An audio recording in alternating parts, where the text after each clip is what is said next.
Okie dokie. So today it's 12:07, so we'll get started. It is a short session. This is I've tried to stay true to my promise of having some short lunch and learns, and I think I may have finally achieved that with this session. But it's called Photography Tips in the Garden, and I was just so excited to introduce this topic in our Gardener's Toolshed series because I get lots of questions about photography, not just aesthetic photography, but how to take good pictures of specimens. Folks call me all the time. They're wondering what is this insect, or what is this disease, or what do you think about this tree? It's got some damage to it. And it's hard to tell if we don't have really good quality photos. And so I'm going to try to touch on some of those things that we can do to have really good diagnostic photos to send in to your local county extension office when you've got things going on in your garden. But also, we're going to focus on tips for just taking really good quality pictures. And most of these they're not going to be specific for gardens or flower photography. They could be applied to a wide range of photography situations. And I'm going to put a disclaimer at the beginning of this. I'm not a photographer. I'm a horticulturalist. But I've had a few classes from some of our communication folks here in the extension circle, and I've picked up quite a few things from them along the way, and I feel like I just take the things that are helpful to me particularly, right? And that's what I've used to kind of put these tips and tricks together for us today. So for those who are new to the Gardener's Toolshed, I'm Celeste Scott. I'm the UT Extension agent here in Madison County, and this Gardener's Toolshed series is a series of classes that are free and open to the public. We cover a wide range of gardening topics, and today is one of those more fun topics. So we're going to be talking about photography tips. So let me get my screen shared. Just want to make sure all that was going good before we jumped on in. Okay, good deal. So let's talk about our settings on our phones. So my talk today is going to be focusing on settings and tools that we can use with iPhones, mainly because that's the kind of phone I've had.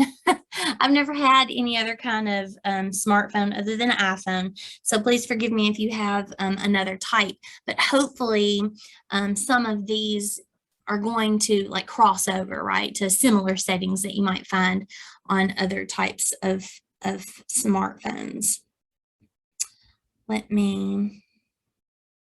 Okay, here we go. So number one, go into your settings, your just general settings, then go down to camera. And this is where you're going to find some of these things here that I've bulleted out. So our grid lines, number one, certainly are going to come in very helpful for us while we're doing photography in the garden.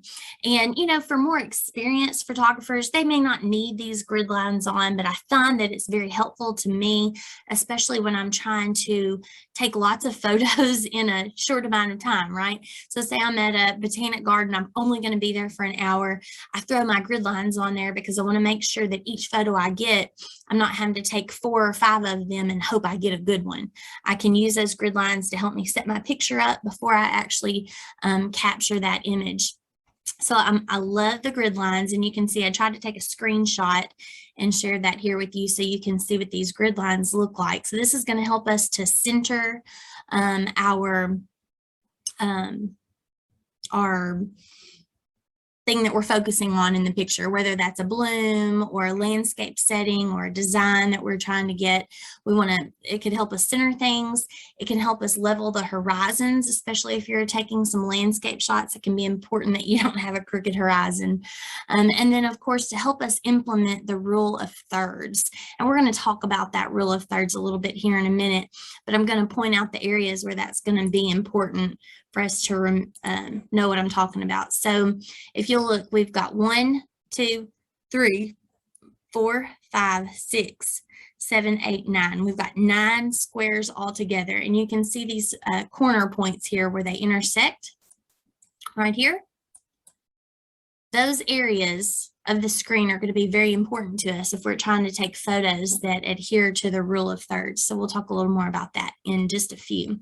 So let's make sure that we turn our grid lines on in our settings. And the next thing that I'm going to recommend that you change is there's a setting called mirror front camera. Your front camera is the one that faces you. So that's the one, like if you were going to take a selfie, right? That's the camera that's going to capture you. And I could never understand why every time I take a selfie, I'm looking at it and it's looking good. I'm like, oh, let me get a little higher so I look a little skinnier. I'm like, oh yeah, okay, that's good. And then I'll take it. And then when I go back and look at it later, I'm nearly unrecognizable. Like for some reason, it just doesn't look right. And that in many cases is because you don't have your mirror front camera option on. So I'm going to show you an example of what I'm talking about. Okay, so this is the picture where I did have my mirror front camera on. Okay, so when I took the picture, this is exactly what it looked like to me when I put myself in that frame and took the picture, right? If you don't have that mirror front camera option on, it doesn't flip the image. Does that make sense? So it's not like you were looking in a mirror. This one here on the left is what you'd see if you were looking in a mirror. The one on the right is not. This is not the same exact picture. You can see my hands are a little different, but I just wanted to show you, like, it was actually my left hand that I had up on my chin. So the picture on the right is the more accurate picture. However, when I took that selfie, the picture on the left is what I thought it looked like. Does that make sense? So if you want to get good selfie pictures in the garden, turn that mirror front camera setting on. A few others that are usually default, like I didn't have to change these in my phone, were scene detection and lens correction. And I like the scene detection because it automatically is going to focus in on whatever it thinks your main object of that photo is. But you can always change that by tapping. And so we'll talk about that in a minute. And then lens correction is just, you can see, well, I don't know if you can see. Yes, you can. See all those lenses on these newer iPhones? Sometimes those lenses can get confused and they're not sure which one it should allow correction for. So if you have that default option on it, it's going to automatically adjust to whichever lens needs to be used in that particular situation. Okay, so here are a few general tips and tricks. I don't have any pictures to go along with these, but let's clean those lenses. So again, here's my phone. It's pretty nasty. I let my little kids, I've got, a toddler and a 6-year-old, I let them use my phone all the time. I put it in my back pocket. I carry it around with me everywhere. And these lenses can get nasty. They can get smudgy. Another thing that I've found is when I've been inside for a while, then I go out into the garden to take pictures, especially on these hot, humid days, the lenses will fog up. And so, give your lenses some time to adjust to the temperatures so you don't have that continual refogging and condensation on those lenses, and you can get really good, crisp pictures. I think you will be surprised how much better your picture quality will be if you just clean your lenses before you go out there. And the same thing goes for your front camera lens, which is like right up here. Make sure you get your screen protector or whatever you have going on up there good and clean before you start taking your pictures. So you remember how I said before you could tap to focus in on your subject of your picture? Your camera, as long as you have your scene detection on that we talked about, is going to automatically try to identify what the subject of that picture is. But if you want to change that or really hone in to a different area, you can tap. Sometimes I double tap for some reason on that picture, and it's going to put a little yellow box around that area. And so you just continue to do that and kind of move your phone in and out until you get the focus that you really want. Now, sometimes if I'm trying to take pictures of very small bugs in the garden. So this will be a tip for you if you're trying to do diagnostics or if you're trying to get good disease pictures. Sometimes if I'm trying to focus in on things that are very small, it just won't. It keeps wanting to focus on something that's in the background. And so the forefront stays blurry while the background becomes clear. And if I'm struggling with that, sometimes I'll just take my fingertip and move it into the view of the lens, and it'll refocus like on my nail bed, and then I'll move it out. And then it will already be like preconditioned to focus in on that object that's in the foreground. So a neat little trick if you're trying to get pictures of small things up close. The next kind of tip that I wanted to share with everybody is that you can adjust your light exposure on your camera before you even take the picture. So after you tap on your subject to focus it, there's a little yellow box, and then to the right, there's a sun. And if you put your finger down next to that sun, or really right on top of it, and kind of pull it upward, you get a more light exposure. So that picture brightens up. If you drag it down, it darkens a little bit.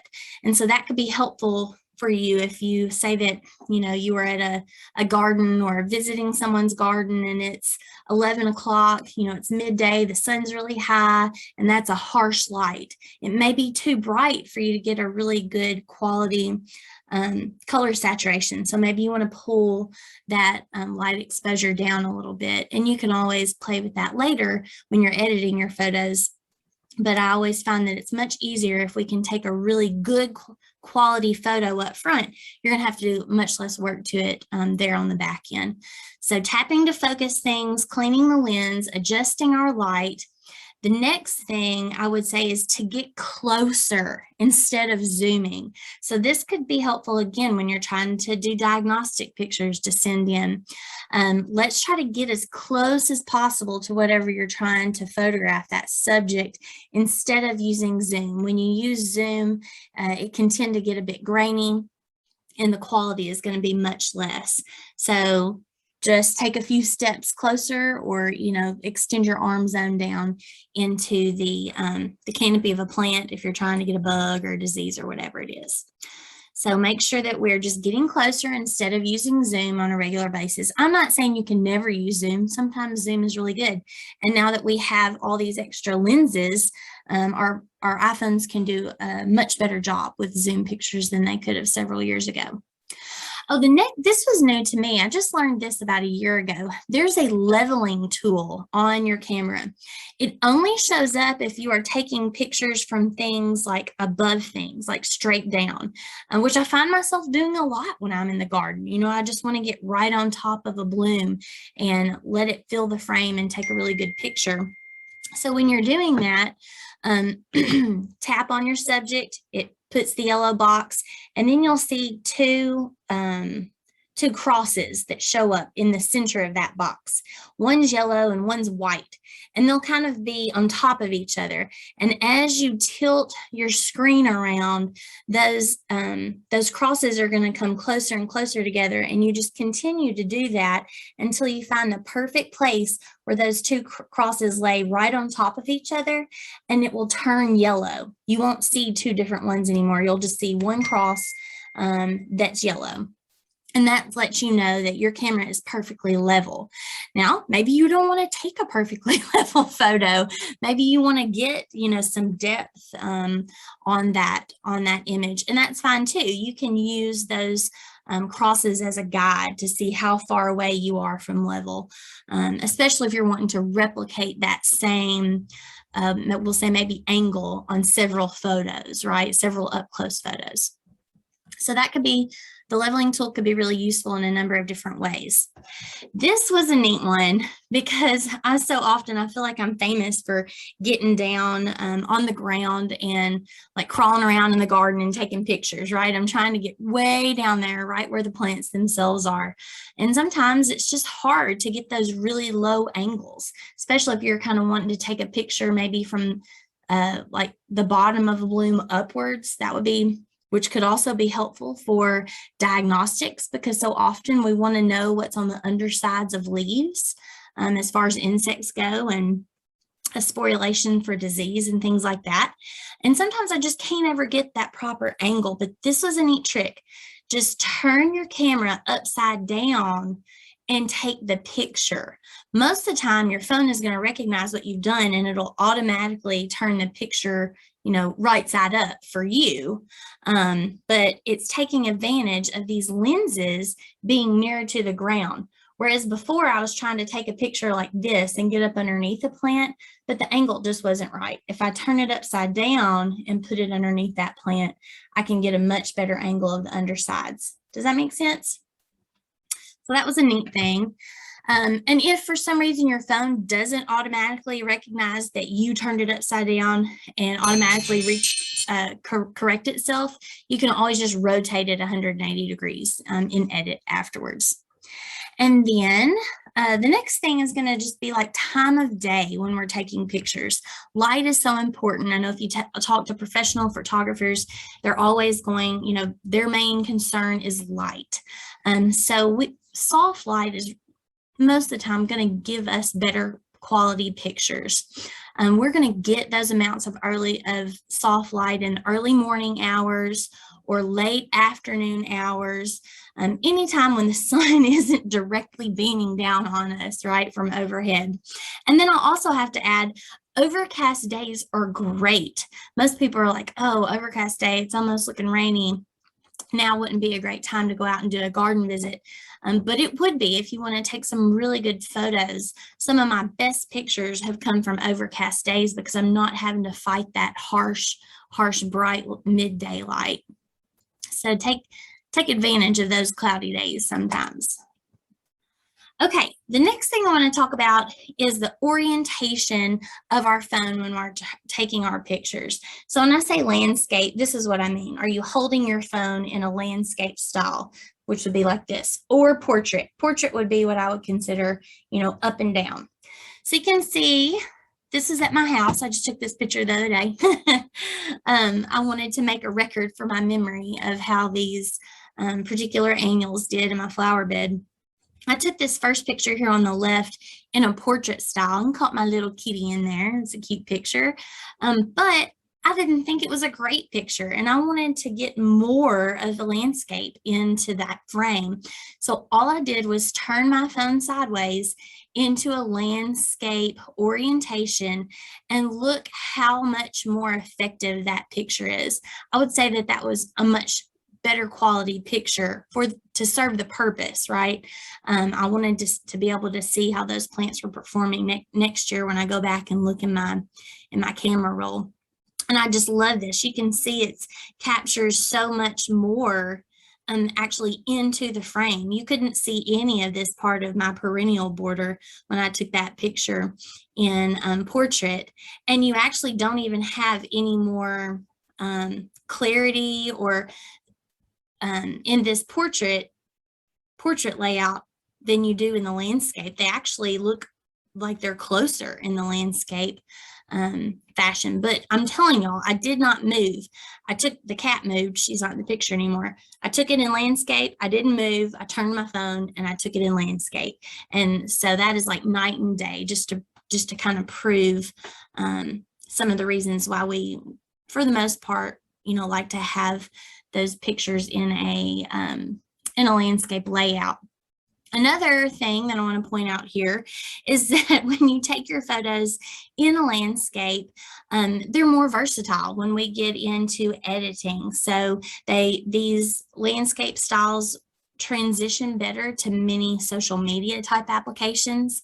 They for sure work better when you're taking them from your phone to put into PowerPoints. So if you're a master gardener and you're trying to put together a PowerPoint for a particular topic for you to present to the community, just try to keep in mind that photos that were taken in landscape just transition better to PowerPoints. Okay, they just fill the screen better and are just gonna work best for you, okay? And then we'll talk a little bit about the rule of thirds while we're here. I told you that we talk about it a little more. I didn't have a great picture of this because I just don't do a lot of landscape photos. I'm trying to just get reference photos and full frame photos, mostly of individual blooms and flowers. But this is essentially, it's a composition guideline, right? All photographers use it in some capacity or another. And what you're going to do is place the subject at one of those intersecting corners that we talked about earlier to create a more interesting photo. It creates some negative space in that picture and just helps guide your eye to whatever that subject is supposed to be. Now, of course, there's lots of exceptions for when you wouldn't want to use the rule of thirds, like I was explaining a minute ago, when you're trying to get full frame photos or up close portraits, right? If you just want a picture of somebody's face, there's no sense in putting it in 1/3 of your frame when you really want them to be the main center of attention. So that, of course, there are always exceptions. And then we'll talk a little bit about portrait mode, because I feel like this is something that folks have been using so much, right, since they came out with that on our smartphones several years ago. A portrait mode, for some reason, it just makes a picture look more refined. And I think why that is because it adds depth to a background, and it brings higher focus, or highlights, if you will, the subject matter of whatever the picture was. So you can see here, this was a picture that I just took in my default portrait mode on my camera of some zinnias that I had cut from the garden. And it just kind of fuzzes out the background, gives you a sense of depth, and then pulls that subject to the forefront of the picture. And so I think that's really pretty. I meant to include a picture of one that I took that wasn't in portrait mode, and I forgot to put it in there.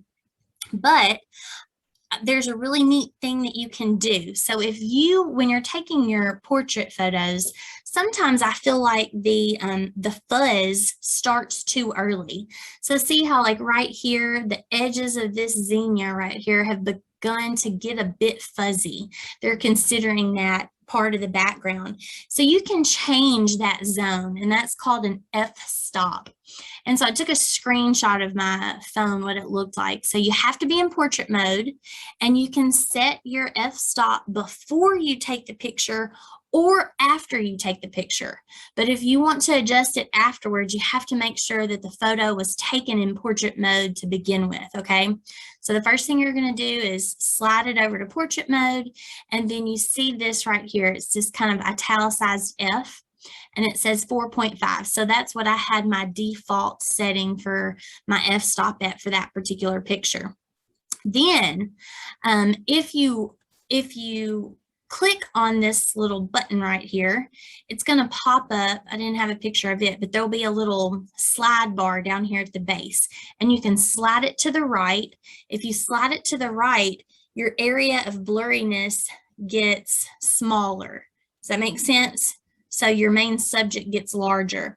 If you slide and make your f-stop smaller, your subject is going to get smaller and smaller, and your blurriness will get larger. So here's a good example. The picture on the left is the one that we started with. It was at a 4.5. Then I pulled up in my settings to edit that picture, and I made my f-stop smaller. I moved it down to about a 1, and you can see that this zinnia right here is even blurrier than it was in the first picture. So it's really focusing in on these 3 flowers right here in the front of the photo to be the subject area, and all the rest has gotten much fuzzier. I could have done the exact opposite and brought that f-stop out to about here, so that none of the flowers were blurry, and it only blurred out my actual background there. So that's kind of a neat use for that. I didn't know that that existed until about 2 months ago. So I hope some of the things we talked about have been helpful to you. And of course, if you have any questions, just feel free to reach out to me, and maybe sometime in the near future, we can have a live in-person portrait session, and we can kind of go over some of these, do some question and answer, maybe meet out at the research center and just try our hand at making photos in the garden. Thanks for being here.